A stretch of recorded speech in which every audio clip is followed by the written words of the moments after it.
So চলো বন্ধুরা, তোমাদেরকে বলেছিলাম যে আমি কি কি ফুলের চারা লাগিয়েছি তোমাদেরকে, আর গেল বছরে যে গোলাপ গাছটা এখনও বেঁচে আছে আর বেগুনের চারাটা এখনও বেঁচে আছে সেটা তোমাদের সাথে শেয়ার করবো। তোমাদেরকে কালকের লাইভে বলেছিলাম যে দেখাবো, তো চলো সেটাই তোমাদের সাথে শেয়ার করি এখন।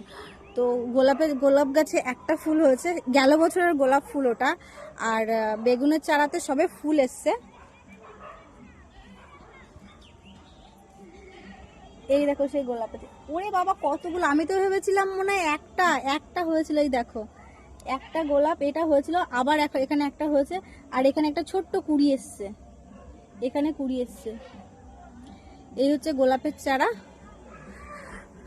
আর এটা হচ্ছে বেগুন গাছ। দেখো বেগুন গাছে একটা ফুল এসছে, এখানে একটা ফুল এসছে, আর এখানটা একটা ফুল এসছে। এই গাছগুলো, এই গোলাপের চারাটা আর এই বেগুনের চারাটা হচ্ছে গেল বছরের, তো বাঁচিয়ে রেখেছি আমি 1 বছর ধরে। আর বাদ বাকি আর গাঁদা ফুলের চারাগুলো সেগুলো আর বেঁচে নেই। তো এবার নতুন আবার নিয়ে এসছে, তোমাদেরকে লাইভে কালকে জানিয়ে দেবো। আমি যেহেতু এখন ভিডিওটা শুরু করছি, এটা কি ফুলের চারা আমি জানি না, আমার হাজব্যান্ড বলেছে অনেকগুলো চারা নিয়ে এসছে। আর এই হচ্ছে গাঁদা ফুলের চারা।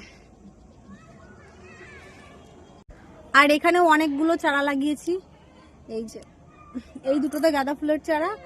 আর এটাতেও এক, এটাতেও এক, এটাতেও এক, দুটো তিনটে করে একসাথে লাগিয়ে দিয়েছি।